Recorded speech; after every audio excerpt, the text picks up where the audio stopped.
Ladies and gentlemen, welcome back to another episode of Couple of Nukes. As always, I'm your host, Mr. Whiskey. And how many of you feel right now or have ever felt trapped in deception? And that is a reference to a novel we're going to be talking about today, courtesy of Ken Webb.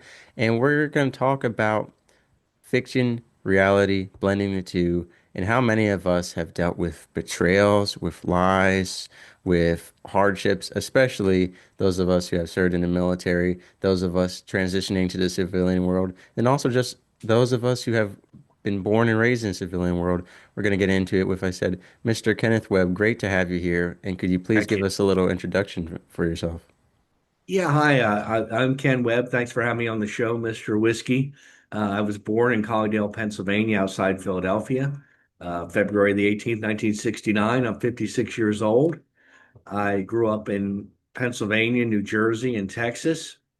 Always wanted to be in the military from a young age, was never really sure what I was going to do. Graduated from high school in Grapevine, Texas, went to junior college, saw a guy there wearing an ROTC uniform at the junior college because he was going to the large university. Asked him what that was all about, got involved with it, got a scholarship. The Army paid for my bachelor's degree, graduated, was a second lieutenant. I was enlisted first 3 years while I was in the reserves. Graduated, was a second lieutenant in the Army. I started out in tanks, enlisted. Then I went military police 14 years, transitioned to military intelligence for 16 years. So I have a total of 33 years in the Army, always as a reservist, but with about 18 years of active duty in places all over the world, did a lot of fun things.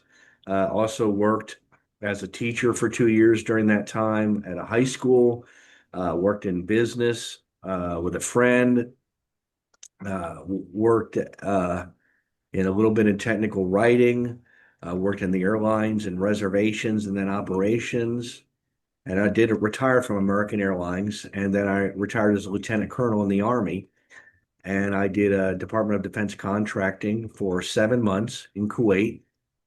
And I came down here to Peru. This is my fifth time down here, but on my fourth time, I was here for a year and I studied Spanish before my mother got sick and died, and I had to go back. And so I was back up in Texas for 9 months taking care of things. Then I returned here, and I'm happy down here. I'm writing that first book that you see above my head up there, Trapped in Deception. You can't miss it. And then my name, that's my website, the kenweb69.com. I'm doing this. I'm getting fluent in Spanish because it's a necessity here. People may tell you they speak English, they really don't.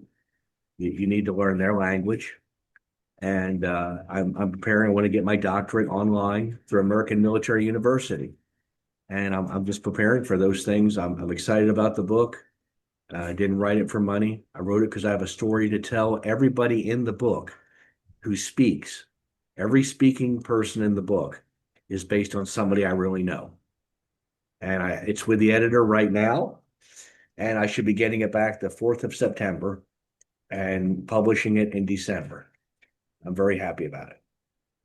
So why did you go the reservist route and not go straight into the military? Was it kind of that idea of, hey, I want to live a civilian life and a military life, or what kind of influenced that? Well, you know how sometimes we just kind of trip into things and it turns out to be the best thing. Yeah. In my case, that has happened a lot. Uh, okay, so I started out, I wanted to be active duty. But when I went to school, I didn't play the game for my bachelor's degree. I didn't, maybe play the game is a little bit too strict, but I didn't study and do things in order to get good grades. I worked hard and wanted to learn things, which is really what school is supposed to be about, but my grades weren't so high. Now, during my master's degree, I went back 20 years later and got a master's degree, and I graduated with honors. But for my bachelor's, my grades weren't so hot. I wanted to be military intelligence, not military police. My grades weren't good enough.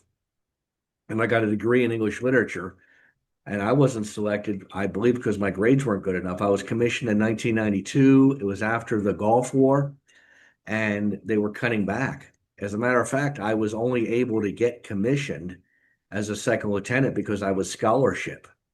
If I wasn't scholarship, I wouldn't have got in. So it chose me that way. I was very disappointed at the time, but it turned out to be a good thing. Uh, and I mean, later on, I transitioned to military intelligence, but I'm glad I went military police first because I learned a lot of things, and a lot of the tours I got and jobs I got was due to a background in military police. And it was the same way when I retired. You say, why did you retire as a lieutenant colonel? Well, I could say, well, I had achieved everything I wanted to do. I wanted to get out. No, I didn't make colonel. That's what happened. I didn't get selected. And you run a race, somebody wins the race. That's how I believe. It's not no, we all run the race. No, we didn't.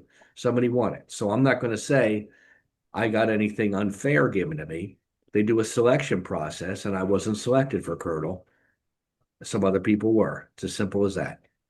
It's very hard to make colonel, and I think it's getting harder. To be fair to the people who are in now and who were in before me, there was a time in the 90s where it was very hard to make major, even in the reserves.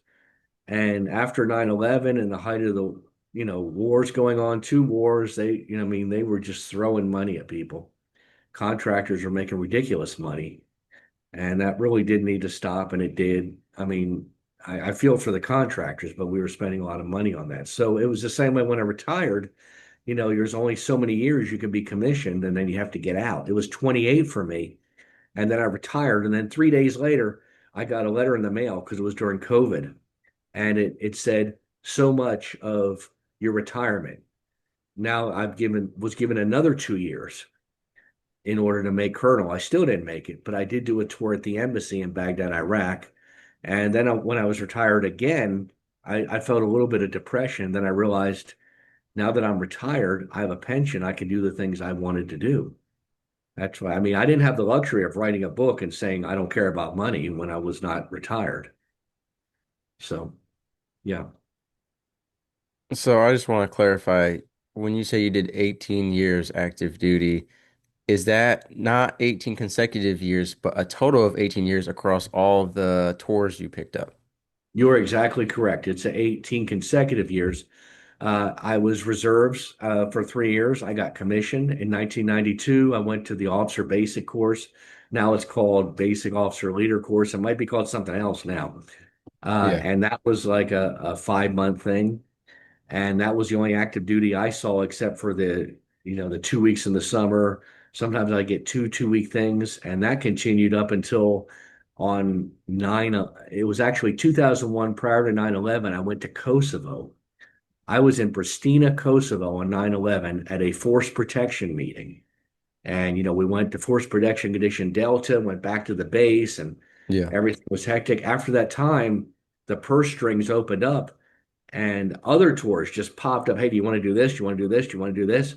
Because I was already in the process of going military intelligence. So, at least at that time, if you were not in certain jobs as an officer, you didn't have a top secret clearance. But I was in the process and already I had it. And so I could jump in even before I got uh, fully, educated into I translated over military intelligence a few years after that, but it took a few years. And yes, so you're exactly right. I'd have breaks for 2 or 3 years. I'd go back to American Airlines. I have a break for a year. I started out my company command when we were in Iraq the first time. I was a battle captain under the S3, the operations officer. And then the company commander had to leave theater. And of course, our battalion commander had to select from the captains who were there. And there were a few of us who hadn't had command, and I got selected. And so I started the command on active duty and then came back and did another 2 years as a reserve company commander, dedicating at least one day a week for God and country because I made sure I got days off from American Airlines that were during the week. So I could come into the reserve unit, take care of, there's so much admin stuff. And For sure. it's, you really have to love it. If you're going to stay in the reserves and you're an officer, you're going to figure out real quick that if you're doing it for money, you're in a losing proposition. I mean, you know. So were your civilian jobs very accommodating of your reservist schedule, or was it kind of a headache? Well, the only time I was mobilizing, I was with American Airlines. So that was the only job, and they were extremely accommodating. Now, I have been told, and I did not experience this, but I have been told, so this is just hearsay, Right. that the reason they were so accommodating is that during Desert Storm, they had a lot of pilots who were also reservists who went and served in Desert Storm. They came back. By law, they had to give them a job. So they still Mm, had a job. But, pilots often compete for routes and stuff like that. And they came back and they got kind of the bad routes and, things like that. And you still have seniority, but you wouldn't get routes you would have normally had, mm. whatever it might be. And so I'm told they sued American Airlines. I can't confirm that, but I can tell you that American Airlines never gave me any hassle. They had a 5-year limit on what you could be away from the job under military orders. They changed that, and they said as long as we have troops deployed, uh, we're going to allow them to do this. Well, heck, we still have troops deployed. So I mean, we're talking 20 over 24 years. I mean, we're almost 24 years. Interesting. Because so you mentioned if you're in it for the money, don't do it. But if you love it, do it. Would you recommend that people do this reservist civilian balanced life, or would you say it's really for, a few who are really cut out for that kind of stuff? Or would you say it's really beneficial to every civilian to spend a bit of time in the reserves where they're getting some of the military life, some of the benefits, but not all of it? Or how would you rate it? Okay. In short, I think I still feel it should be a volunteer army because if people don't want to be in there, we don't want them in there. At Yeah, the of same course, of time, I, course. I also feel everybody should do it, but I don't think we should force them to do it. Okay. So, I mean, I have my religious beliefs, I have my political beliefs. I think everybody should have the same, but I don't think they should be forced to have the same. But the reason I feel this way is that the benefits are really good. And as far as educational benefits, this post 9/11 GI Bill, I mean, I paid for my master's degree with tuition assistance, which I used on active duty. For a while, it went away. It was only like a 2-month period, and I used some of my GI Bill. I should not have, but I did. I should have just paid out of my pocket. But that post 9/11 GI Bill is great, and I plan on using it for my doctorate. And there's that. There's the pension. Uh, you still, I mean, you have to ask somebody who's in right now. I, I, I also know that people who only want to do like less time in the military, now they have something that's kind of like a 401k plan, kind of like businesses do, and they can still get something. I think it's at age 60. So it used to not be that. It used to be you go in 19 years active duty and uh you get out, you don't get a retirement unless it's a medical retirement. And it also used to be for reservists that they retired at 60 years of age. Now it's still that, except in 2008, uh, George Bush Jr. put something in effect that for every year deployed as a reservist, not a normal active duty person, but as a reservist, if you're deployed in support of a combat theater, you don't have to be at the combat theater. You just have to be supporting it. You get a year taken off your retirement. So I mean, I retired at 53. So I've been retired 3 years and I've been receiving my pension. Some people will say, well, no, you can't get that till you're 55. Well, I've been getting it since I was 53. When I retired from the Army, I started getting it. And it had to be backdated because it took a few months, but they gave me all my money. They're good about that. So yeah, I would encourage everybody to do it. Don't want to force them to do it. They don't, and there's such a diversity. I mean, you pick whether you want to do Marines, Army, Air Force, Space Force, Coast Guard. Coast Guard's a good thing, by the way. Had a roommate over in Guantanamo Bay, Cuba, and I think they have a good deal. Uh, they have a unique mission, and they enjoy it. So, and if I miss one of the branches, I apologize, but I think they're all good. It depends on what you want to do. If you're looking for something more technical, I think it's more. When I think technical, for some reason I think Navy. A lot of people say Air Force, but I just tend to think Navy. And then of course Navy has their pilots, Army has their pilots, Air Force has their pilots, obviously. But you need to really check out what you want to do. I think standard of living is best in the Air Force. But then some people say, oh, but with the Army has the most money and they have the most money to send you to different locations. I think if you want to travel the world, I think it's the Army is the way to go. If you want to have excellent living conditions, everything like that, I think the Air Force is the way to go. My cousin's son wants to be Special Forces. He's in the National Guard.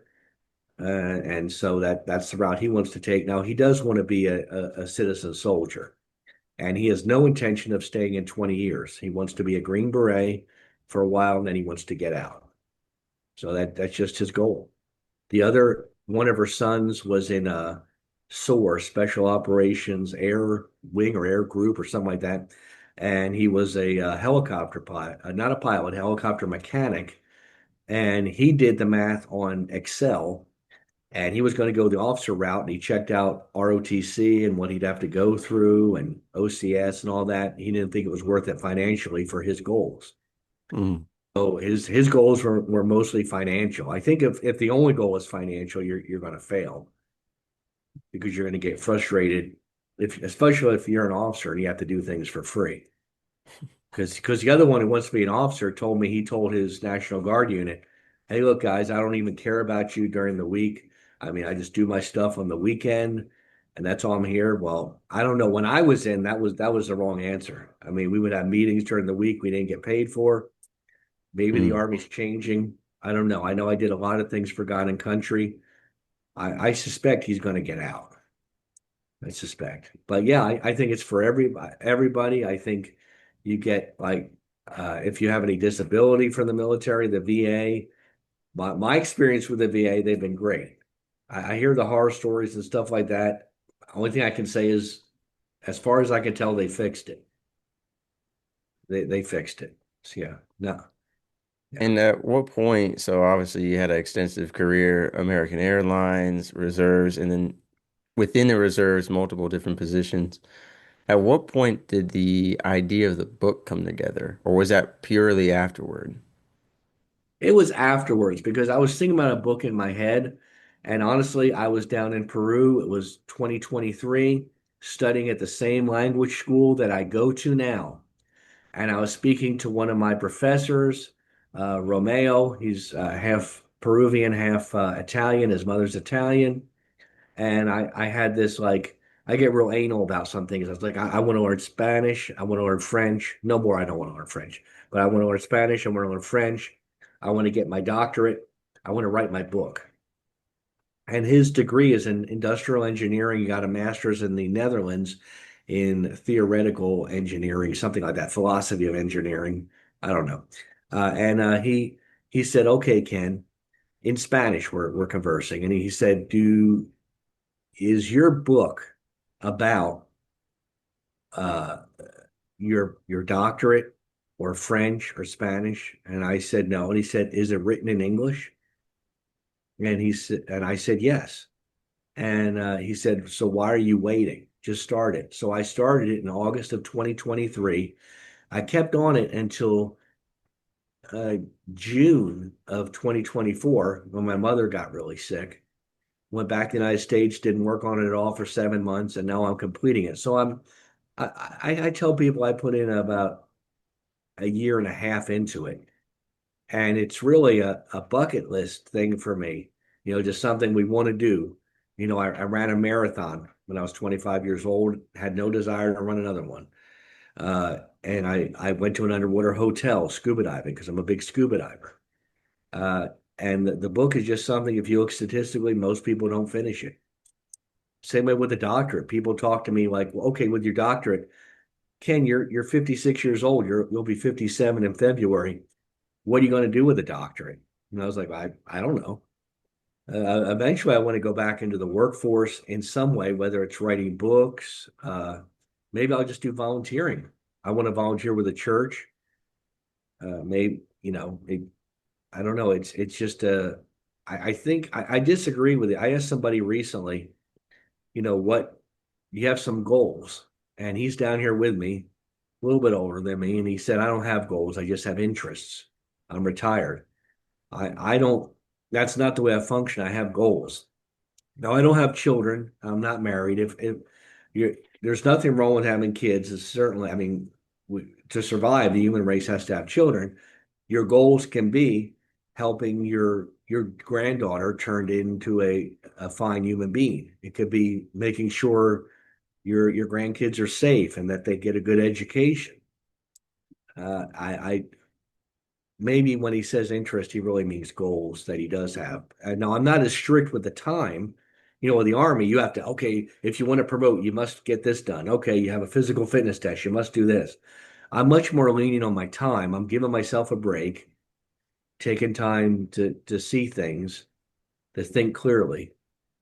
And so Trapped in Deception is just something, and the interesting thing about that novel, it was therapeutic for me. I had a friend who was a good friend. We went to university together, and he he was just he wasn't a pathological liar, but he's a habitual liar, the most manipulative person I've ever met. And he could act very sophisticated.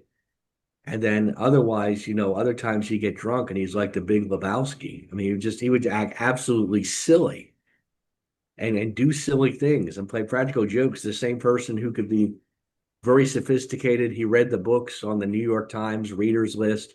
He would go to eat. He would ask the waiter, where was that fish caught? He's trying to impress his date. He's saying things that somebody sophisticated would say. Oh, what's the year of this wine? He before 9/11, he got a cell phone number with an area code for San Francisco. He lived in Minden, Nevada. He was on a dating site. He used to drive to San Francisco on the weekends and have these dates, have a hotel where he stayed at. They would think he lived in San Francisco. He wanted them to think he made good money. He was sophisticated. And so it was just therapeutic. I've never met anybody so manipulative, and he was so good at it. Now he's a real estate agent. He was a school teacher for a while. He had his own business. He was a school teacher. Now he's a real estate agent and he's successful. But I had to break off all contact with him. I don't return his calls. I don't return his emails. I don't, you know, I keep him at arm's length because he is so manipulative, because he was a lot of fun to be around. But when the bad outweighs the good, it's just like in a relationship. You can get two good people, and most, I won't say any, most ministers or priests will tell you being in love is not enough to get married. You need to think about finances. It's a big thing. You need to think about responsibilities. If the wife says, okay, I'm from this country, and the husband has all financial responsibilities, and the husband is from the United States, and he's like, okay, well, I'm from the United States, and in my state, it's not necessarily 50-50, but you need to help. And not all countries think that way.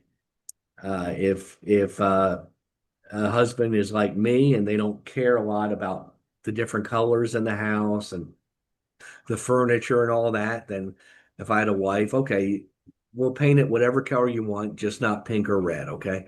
And anything else, and okay, you want that furniture, we'll do that. Now, I'm real easy that way. I don't have a lot of patience, but I have a high degree of tolerance. So Trapped in Deception is all about a person being deceived, being tricked by someone they trusted, because that's when it really hurts. And then having that same pain relieved through a period of catharsis. And I won't give away the end of the book, but I mean, the person goes through a lot of change. The good person in the book is based on me loosely. I'm not a computer expert. The bad person is based on my former friend. And, just different people have influenced me. The book started out being 77,000 words. Now it's less than 43,000, but it's a lot better. I put real emails in the book, real texts, and I just changed the name, but I eliminated a lot of them because although they were real, they didn't add to the story. When I read a book, I want it to be where it keeps my action going. It's a crime drama or a psychological thriller. It's like I'm a big fan of Jack Higgins, John le Carre, who was a real spy, by the way. Not so much with the James Bond novels, Ian Fleming. I used to be more into action. Now I'm more into the drama. The Frederick Forsyth, uh, no, although uh, I don't know, there are other ones on the tip of my tongue. Tom Clancy, I think, is a great writer, but his books get a little long and detail oriented, even for me. And I have a list of books. You can't see them over on my left that are, I buy them at book fairs down here, and English books are much more expensive down here. I'm going to print out the books and sell them down here at a book fair at the church I go to, the Church of the Good Shepherd, an Anglican church, and I'm just excited about that, and just the whole thing. To me, I know the story is great. The quality of the book depends on how well I write it, which I'm not in the league of those writers I just named, because we know from experience that with writing, it's not like people who are, it is an art, but it's not like people who paint or, Mozart, Beethoven. It's not musicians. Some of them at an extremely young age are excellent at their art. With writing, it's something where it takes practice. And, with my first book, it's maybe my last book, but it's a story that needs to be told. And when people say, well, why is your book this long? I was like, that's how long it took me to tell the story. And I know that the Harry Potter novels, the first one, it took 6 years to write. Now, I don't know how much was going on with the author. I know she had kids, so that throws a whole different dimension. When you have kids, you have to take care of them. So goodness knows how busy she was. But I felt like there needs to come a point where you ended. I have a friend. He's now 81 years old. He has been, and I'm not joking, he has been working on his novel since he was 14 years old. And he says he goes in and makes changes to it on the computer. And I said, man, you're 81. Some point you need to pull the pin on that thing. Yeah. You need to get it done. So I'm pulling the pin on this.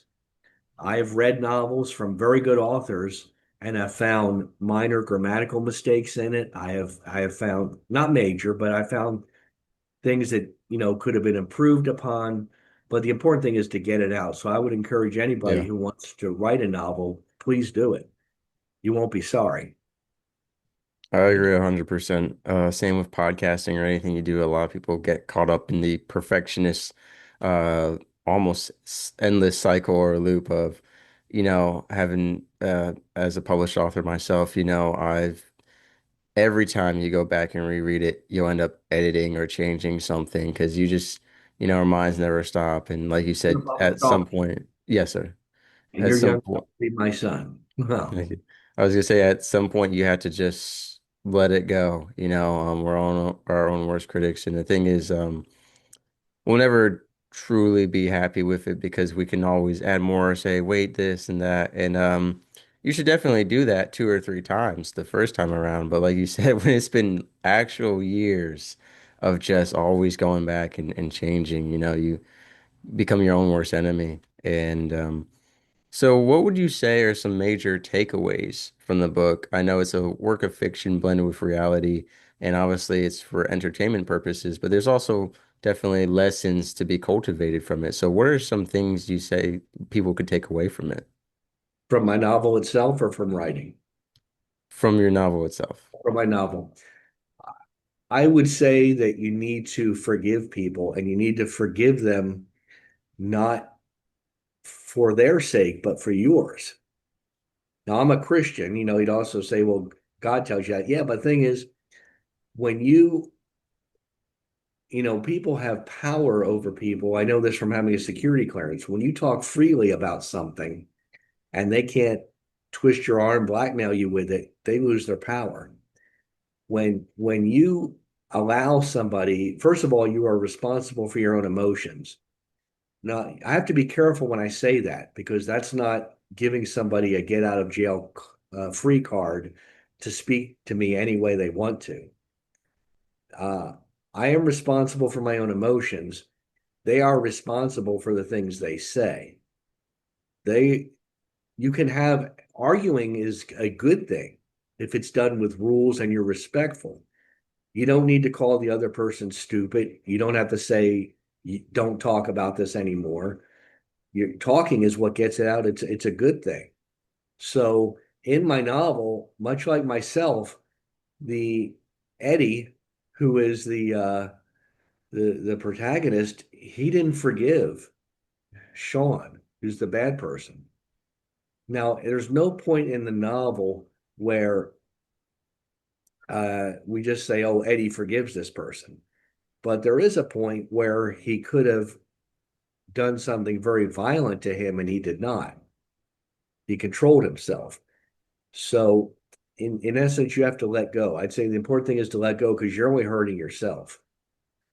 You think Mhm. now that's easy to say. I mean, somebody cuts me off in traffic.